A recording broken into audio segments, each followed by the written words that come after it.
Hi, this is Melody from Melody's Makings. You can find me online at www.melodies-makings.com. I'm here today with my third segment of my Learn How to Knit series. First segment covered yarn and needle sizes and the appropriate sizes to buy for appropriate patterns. And the second segment covered how to cast on. So today we are getting into the good stuff and we are learning how to do the basic knit stitch. So I have my cast on stitches on my needle here ready to go, and you've been doing a lot of practicing on that, I hope, so you should be good to go as well. So I'm going to teach you how to do the knit stitch today. We go ahead and start with our cast on stitches on our left hand needle. So we take our right hand needle and we place it through the front of the stitch on our left hand needle, and they should be crisscrossed. You can see how that looks. It's all the way through the stitch, but it's underneath the left hand needle. So we take it through the front and crisscross them. Through the front, crisscross them. So now hold them in place there and take your yarn tail. This is the tail that's connected to your skein of yarn. And you're going to be wrapping it from the back to the front around your right hand needle. Wrap back to front around your right hand needle. Then you slowly slide your right hand needle out, and as you're going through your left hand stitch, you snag a loop of that yarn that you wrapped. So you can see I'm just kind of snagging it with the tip of that needle. Then you have a loop on your right hand needle and a loop on your left hand needle. At this point you can push the loop off of your left hand needle. And you've just done a basic knit stitch. So I'm going to show you again. Right hand needle goes through the front and underneath your left hand needle.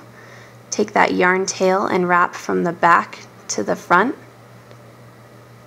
Loosely slide your right hand needle out and snag a loop through the loop on your left hand needle and push the left hand loop off of your needle. Just going to do it a couple more times very slowly here so you can watch.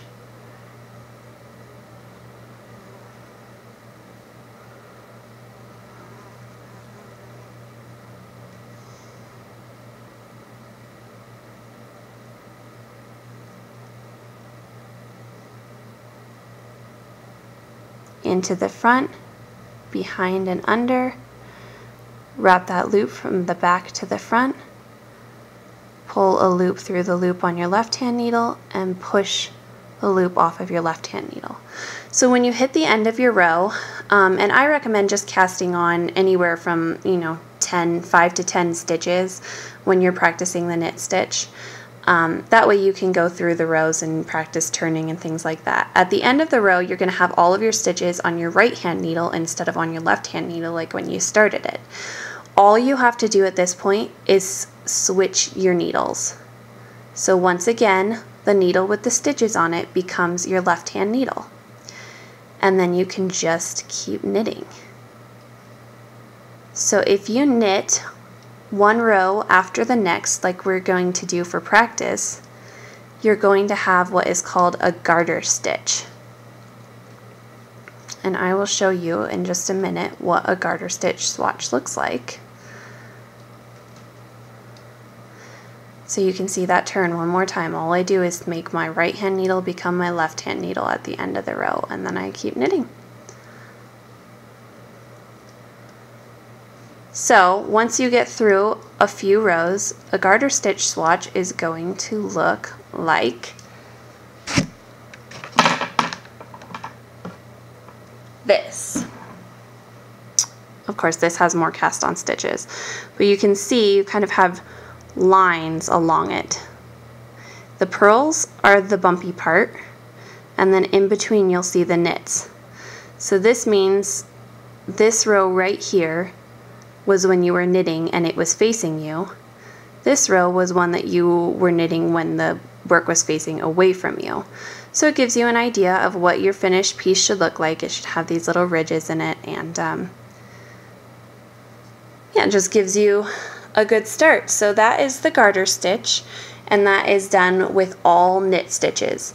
So your homework this week is going to be go and practice the knit stitch. Tension is very important when doing the knit stitch. So make your goal to be even throughout. It doesn't really matter if you're a loose knitter or a tight knitter. Just try to keep your stitches very even. You want to look back at your swatch afterwards and see, oh yeah, they're all looking the same size. There's nothing, you know, jutting out in one spot because it was too loose and others were too tight. So that's what you're aiming for. I'll give you some more information on my blog. Again, that's at www.melodies-makings.com. And we will see you in 3 to 5 days-ish for a how to purl video. So have fun knitting.